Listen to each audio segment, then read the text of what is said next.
Namaskar to all of you. Myself Asit Kumar Patnaik.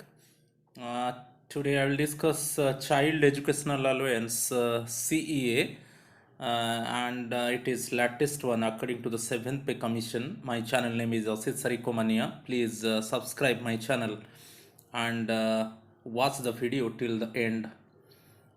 First one, eligibility for CA, eligibility for child educational allowance. All central government employees without pay limit. It means Group A, Group B, Group C and Group D. All employees are entitled for child educational allowance. Industrial employees, civilian employees paid from defense estimates, employees deputed outside or on foreign service if terms of deputation or foreign service so allow. So deputation case में कोई central government employ और एक department को deputation के हिसाब से गया और related to the foreign service also, but according to the terms of deputation और foreign service if it allow then CA can be appealed. CA avail किया जा सकता है डेपुटेशन में और फॉरेन सर्विस में, मगर जो टर्म्स एंड कंडीशंस उसको अलाउ करता है. तो नेक्स्ट वन हम चलेंगे admissibility. To eldest surviving children, to eldest surviving children in case of admissibility, if the number of children exceeds 2 as a result of second birth resulting in twins or multiple births, assistance shall be admissible for all the children. So जो CA है, child educational allowance है, वो to eldest surviving children के लिए avail किया जा सकता है. मगर जब सेकेंड बार्थ में कोई ट्विंस और मल्टीपल बार्थ्स होता है तो वो चाइल्ड के लिए भी चाइल्ड एजुकेशनल असिस्टेंस और अलाउंस अवेल किया जा सकता है. The assistance will also be admissible for children born out of the first instance of failure of sterilization operation beyond the usual 2 children norm. कभी कभी कोई एम्प्लॉई 2 चाइल्ड के बाद जब वो स्टेरिलाइजेशन ऑपरेशन करता है और वो स्टेरिलाइजेशन ऑपरेशन फेलियर होता है और जो चाइल्ड का जन्म हो जाता है तो उसके लिए भी CA अवेल किया जा सकता है, क्योंकि 2 चाइल्ड के बाद वो स्टेरिलाइजेशन ऑपरेशन करता है मगर ऑपरेशन फेलियर हो जाता है, तो उस केस में वो चाइल्ड जन्म लेता है तो वो चाइल्ड के लिए CA अवेल किया जा सकता है. ये बहुत इम्पोर्टेंट है. बहुत बार जो प्रिंसिपल एग्ज़ाम से, जो KVS से, NVS से और हमारा जो प्रमोशनल एग्जामिनेशन होता है गवर्नमेंट डिपार्टमेंट में और फॉर अदर एडमिनिस्ट्रेटिव पोस्ट जो एग्जामिनेशन होता है उसमें आता है. नेक्स्ट हम चलेंगे age. There is no minimum age for CA. Child educational allowance के लिए चाइल्ड का कोई मिनिमम एज नहीं है, मगर मैक्सिमम एज में normal child must be up to 20 years. जो नॉर्मल चाइल्ड है उसको 20 ईयर्स तक CA अवेल किया जा सकता है. और इन केस ऑफ दिव्यांग चिल्ड्रन, बेसिकली डिसेबल और हैंडीकैप्ड चिल्ड्रन, उसके लिए 22 ईयर्स तक CA अवेल किया जा सकता है. जैसे नॉर्मल चाइल्ड है 20 ईयर्स के बाद CA अवेल नहीं किया जा सकता है, सिमिलरली इन केस ऑफ दिव्यांग children after 22 years CA avail नहीं किया जा सकता है. स्टैंडर्ड हम देखेंगे. Related to the standard, CA is admissible in respect of children studying from 2 classes before class 1, LKG and UKG to 12th standard. तो class 1 before class 1, तो जो नर्सरी आता है, so child educational allowance LKG से लिया जा सकता है अप टू 12th स्टैंडर्ड. ये बहुत इंपॉर्टेंट है. Next one, if the child pursue polytechnic, diploma, ITI after passing class 10, then no assistance has been claimed in respect of the child for studies in 11th and 12th standards. जैसे class 10 के बाद यदि child polytechnic, diploma और ITI course करता है तो उसमें उसको चाइल्ड एजुकेशनल अलाउंस प्राप्त होता है. तो उस कोर्स के बाद जो वो 11th और 12th स्टैंडर्ड वो परस्यू करता है उसमें उसको चाइल्ड एजुकेशनल असिस्टेंस और अलाउंस उसके लिए अवेल नहीं किया जाएगा. तो ये बहुत इंपॉर्टेंट है। क्लास 10 के बाद कोई डिप्लोमा कोर्स, कोई पॉलिटेक्निक चाइल्ड परस्यू करता है तो उसमें जो गवर्नमेंट एम्प्लॉई है, जो सीए अवेल करता है, तब वो डिप्लोमा के बाद की, पॉलिटेक्निक के बाद की, बेसिकली आईटीआई के बाद यदि वो 11th 12th स्टैंडर्ड कंटिन्यू करता है तो उसके लिए चाइल्ड एजुकेशनल अलाउंस अवेल नहीं किया जा सकता है। ये बहुत इंपॉर्टेंट है। Next one, the assistant CA और hostel subsidy can be availed for children from class nursery to 12, including classes 11 and 12 held by junior colleges or schools affiliated to universities or boards of examination। यदि child वो junior college में pursue करता है, जैसे 11 12, और schools affiliated to universities और boards of education, then इस case में भी बेसिकली सी अवेल किया जा सकता है। तो ये बहुत इंपॉर्टेंट है, नर्सरी टू स्टैंडर्ड 12। बट आपको याद रखना है कि क्लासेस 11 एंड 12, सपोज चाइल्ड वो जूनियर कॉलेज में और कोई स्कूल्स एफिलिएटेड टू यूनिवर्सिटीज और बोर्ड ऑफ एजुकेशन में यदि चाइल्ड उसका स्टडी को परस्यू करता है तो उसके लिए सीए अवेल किया जा सकता है। Then most important one, correspondence और डिस्टेंस लर्निंग। कभी कभी क्वेश्चन आ जाता है, समटाइम्स क्वेश्चन इज अराइज्ड, क्या if the child pursue course basically in correspondence और डिस्टेंस लर्निंग, देन उसके लिए सी अवेल किया जा सकता है कि नहीं, सी अवेल किया जा सकता है। कभी कभी हम जानते हैं कि कॉरेस्पॉन्डेंस और डिस्टेंस लर्निंग में चाइल्ड 10th पास करता है और 11th 12th वो ओपन लर्निंग कोर्स और कॉरेस्पॉन्डेंस कोर्स करता है, तो उसके लिए सी अवेल किया जा सकता है। रिकॉग्नाइज्ड इंस्टीट्यूशन, ये बहुत इंपॉर्टेंट है। In case of children studying in a nursery, primary और middle school level not affiliated to a board of education, reimbursement shall be allowed if the school is recognized। तो ये बहुत important है। जैसे nursery to middle level school, वो कोई board of education में affiliate नहीं है, मगर वो जो इंस्टीट्यूशन है वो रिकॉग्नाइज्ड है, तभी सीए अवेल किया जा सकता है। यहाँ पर क्लियरली मेंशन किया गया है, if the school is recognised, basically a government school or any educational institution whether government aided or not, recognized by the central or state government or UT administration or university, recognized educational authority for that area। तो उसमें हमको याद रखना है, जैसे nursery to basically recognised institution में, nursery to middle level school, चाहे वो बोर्ड ऑफ एजुकेशन में एफिलिएटेड है कि नहीं। सपोज बोर्ड ऑफ एजुकेशन में एफिलिएट नहीं है मगर वो रिकॉग्नाइज्ड है, basically recognised as a government school और any educational institution whether government aided और any private school, basically recognised by the central और स्टेट गवर्नमेंट और यूटी एडमिनिस्ट्रेशन और यूनिवर्सिटी और recognised educational authority for that area, तो उसमें उसके लिए सीए अवेल किया जा सकता है, मगर इंस्टीट्यूशन रिकॉग्नाइज होना चाहिए, रिकॉग्नाइज होना जरूरी है।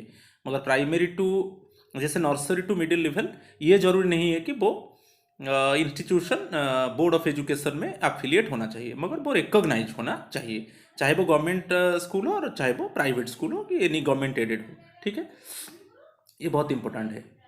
नेक्स्ट वन, दिव्यांग चिल्ड्रन के लिए whether institution recognized or not, in case of divyang children studying in an institution aided or approved by the central or state government or UT administration or whose fees are approved by any of these authorities, reimbursement of CA shall be allowed whether the institution is recognized or not। यहाँ पर institution recognise है कि नहीं कोई जरूरी नहीं है, मगर it must be the institution aided और अप्रूव्ड बाय द सेंट्रल और स्टेट गवर्नमेंट और यूटी एडमिनिस्ट्रेशन। और यहाँ पर और एक कंडीशन है, which fees are approved by any of this authorities, then reimbursement of CA किया जा सकता है। और इसमें जरूरी नहीं है कि इंस्टीट्यूशन रिकॉग्नाइज है कि नहीं, ये जरूरी नहीं है कि इंस्टीट्यूशन रिकॉग्नाइज होना चाहिए। मगर ये जो दिव्यांग चिल्ड्रन के लिए, जो डिसेबल चिल्ड्रन के लिए जो इंस्टीट्यूशन है, वो इट मस्ट बी एडेड और अप्रूव्ड बाय द सेंट्रल और स्टेट गवर्नमेंट और यूटी एडमिनिस्ट्रेशन, और whose fees are approved by any of this authorities. Okay, तो ये बहुत इंपॉर्टेंट है। नेक्स्ट वन, जो central government employees who are citizens of Nepal और Bhutan,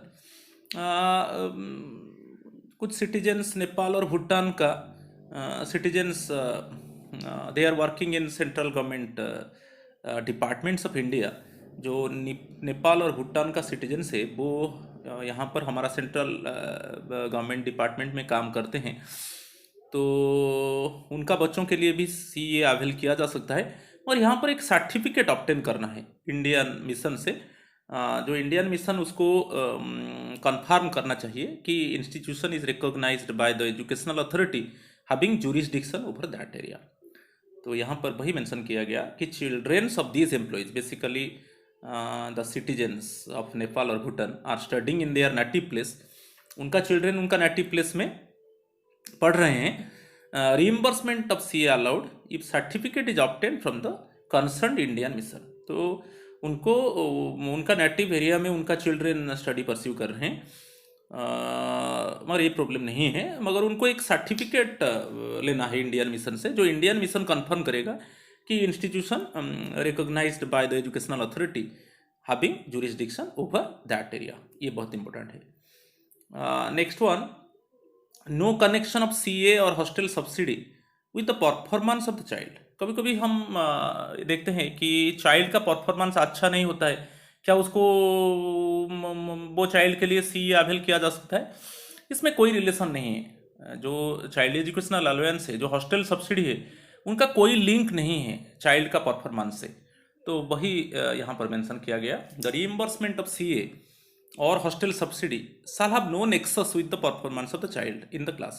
That is, even if the child fails in a particular class, the reimbursement shall not be stopped. यदि child fail हो जाता है पर्टिकुलर क्लास में, वो CA को stop नहीं किया जाएगा। तो सपोज एक चाइल्ड, फॉर एग्जांपल मेरा एग्जांपल में, वो भी 6th स्टैंडर्ड में है और वो फेल होकर वही स्टैंडर्ड में रहा, तभी भी सीए उसको उसके लिए अवेल किया जाएगा, सीए को बंद नहीं किया जाएगा। तो ये बहुत इंपॉर्टेंट है। तो उसमें जो चाइल्ड एजुकेशनल अलाउंस है, जो हॉस्टल सब्सिडी है, उनका लिंक चाइल्ड का परफॉर्मेंस के साथ कोई लिंक नहीं है। जब वो चाइल्ड फेल हो जाता है एक पर्टिकुलर क्लास में, तभी भी सीए बंद नहीं होगा, तो उसको उसके लिए अवेल किया जा सकता है। ये बहुत इंपॉर्टेंट है।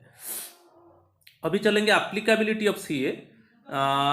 ये कब सीए का बहुत इंपॉर्टेंट है। एम्प्लॉय इज ऑन ड्यूटी, जो एम्प्लॉय ड्यूटी में है, employee is on leave including extra ordinary leave, employee leave में है, जैसे इंक्लूडिंग एक्स्ट्रा ऑर्डिनरी लीव में है, और अंडर सस्पेंशन, ये केस में सीए एम्प्लॉय को अवेल, एम्प्लॉय सीए अवेल कर सकता है, इसमें कोई प्रॉब्लम नहीं है। एप्लीकेबिलिटी ऑफ सीए में employee is on duty, employee is on leave including extra ordinary leave और अंडर सस्पेंशन, ओके, वो एम्प्लॉय सीए अवेल करेगा। ओके, ये बहुत इंपॉर्टेंट है। इसमें सीए बंद नहीं होगा। जैसे हम ये सोचते हैं कि कभी कभी एम्प्लॉय लीव में है, कि एक्स्ट्रा ऑर्डिनरी लीव लिया है, कि वो सस्पेंशन में है, तो वो एम्प्लॉय को उसका चिल्ड्रन के लिए सीए अवेल नहीं होगा, नहीं, उसको सीए अवेल होगा। ये बहुत इंपॉर्टेंट है।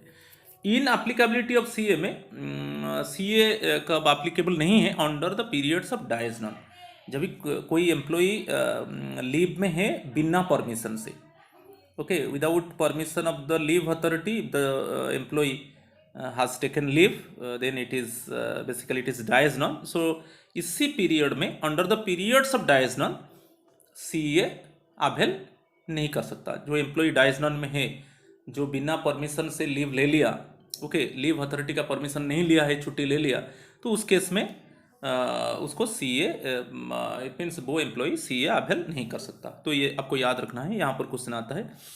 तो ये basically in applicability of CA under the periods of dies non, dies non के टाइम में एम्प्लॉय सीए अवेल नहीं कर सकता। ये बहुत इंपॉर्टेंट है। Next one, death of an employee. कभी कभी एम्प्लॉय का डेथ हो जाता है।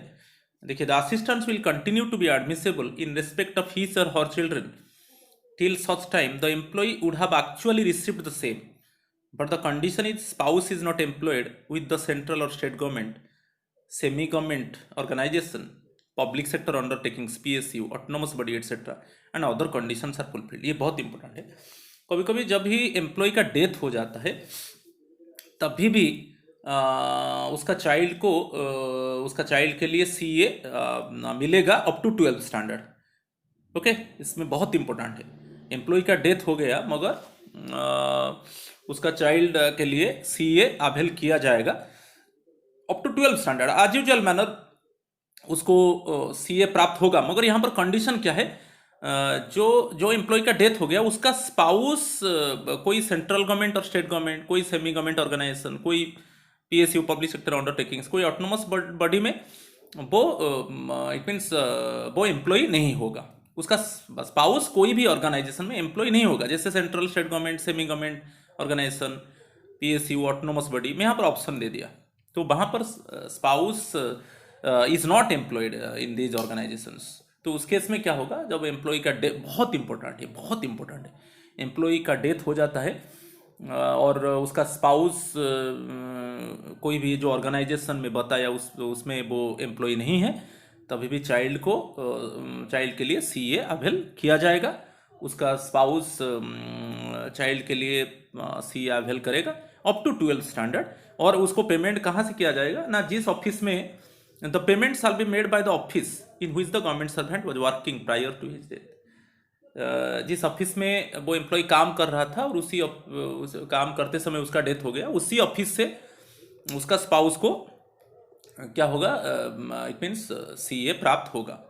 Okay, up to 12 standard as usual rule के हिसाब से सीए बंद नहीं होगा। मगर यहाँ पर एक अच्छा कंडीशन है कि जो एम्प्लॉय का डेथ हो गया उसका स्पाउस ये जो ऑर्गेनाइजेशन में बताया, जैसे सेंट्रल स्टेट गवर्नमेंट और सेमी गवर्नमेंट ऑर्गेनाइजेशन और पब्लिक सेक्टर अंडरटेकिंग और ऑटोनोमस बॉडी, इसमें वो एम्प्लॉय नहीं होगा। ओके, तो एज यूजुअल मैनर जैसे 12 स्टैंडर्ड तक सी अवेल होता है होगा। और कौन सा ऑफिस उसको पेमेंट करेगा ना, जिस ऑफिस में वो एम्प्लॉय काम कर रहा था और उसी समय उसका डेथ हो गया, तो उसी ऑफिस से सीए को रीइम्बर्स किया जाएगा। Ceases to be government servant due to retirement, ये बहुत इंपॉर्टेंट है। Ceases to be government servant due to retirement, discharge, dismissal, removal from service, ये सब कंडीशन में जो इट मीन्स गवर्नमेंट सर्वेंट जो जिसको हम बोलते हैं उसका नौकरी चला जाएगा, जैसे रिटायरमेंट के बाद और डिस्चार्ज के डिसमिसल की रिमूवल सर्विस।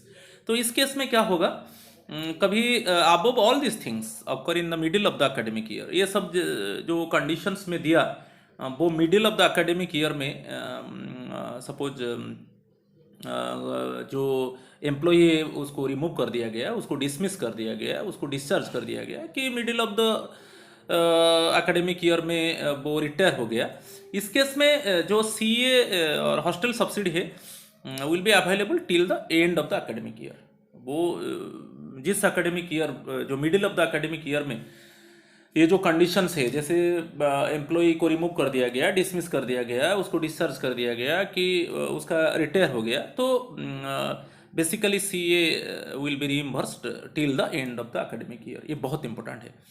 और the payment shall be made by the office where he worked before such event. ये इवेंट के पहले वो जो एम्प्लॉई जिसको रिमूव कर दिया गया, जो जिसको डिसमिस कर दिया गया, जिसका रिटायर हो गया, सो कंडीशन है जो ऑफिस में वो ये जो इवेंट के पहले काम कर रहा था उसी ऑफिस सीए को चाइल्ड एजुकेशन अलाउंस पर रीइंबर्स, ओके, उसी ऑफिस से रीइंबर्स किया जा सकता है सीए को।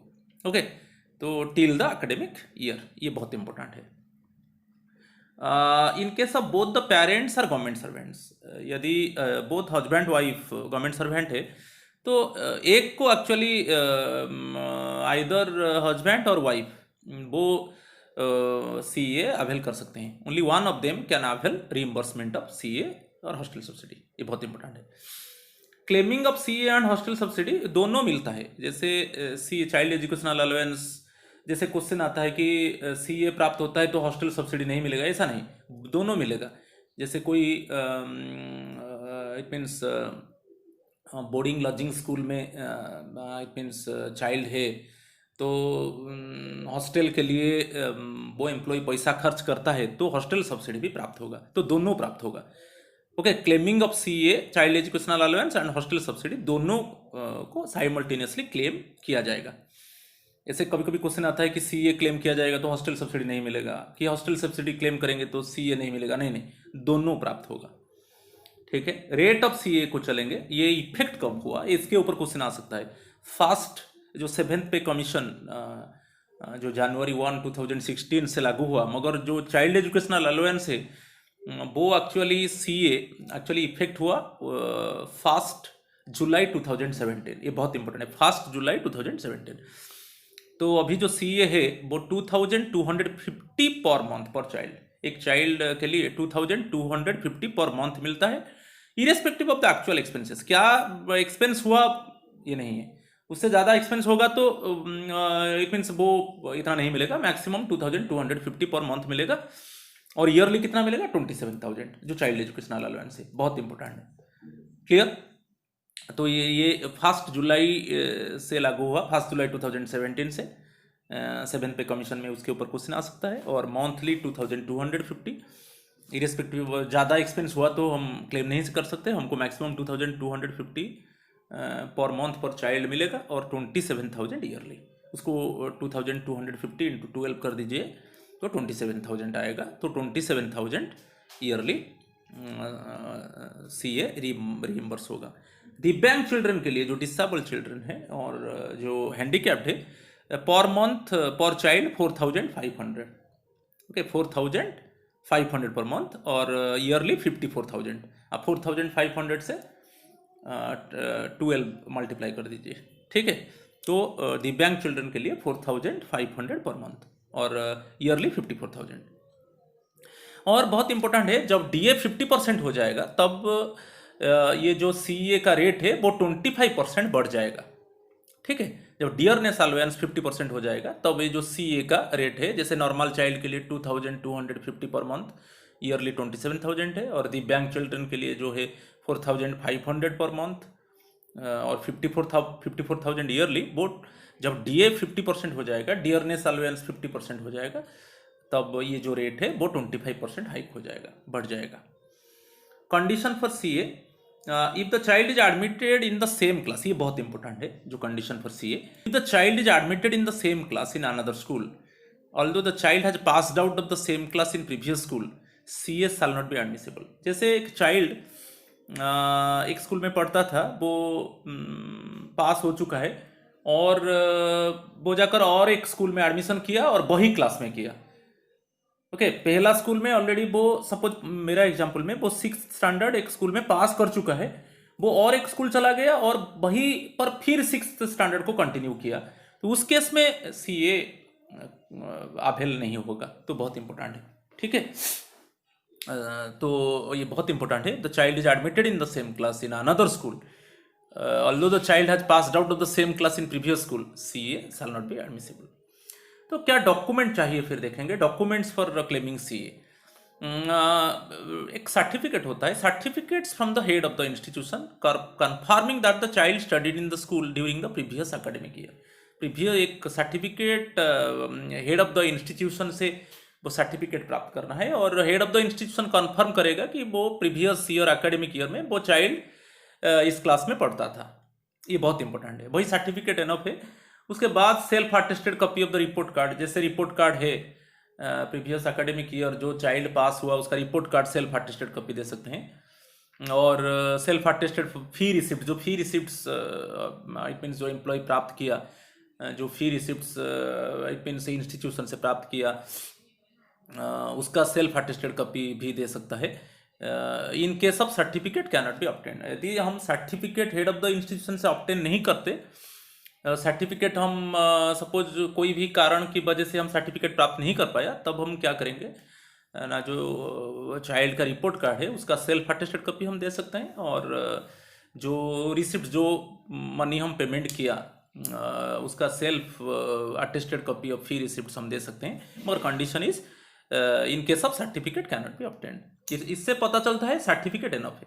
यदि head of the institution certificate दे दिया कि ये चाइल्ड इस स्टैंडर्ड में ये एकेडमिक ईयर ये चाइल्ड इस स्टैंडर्ड में था और यहाँ पर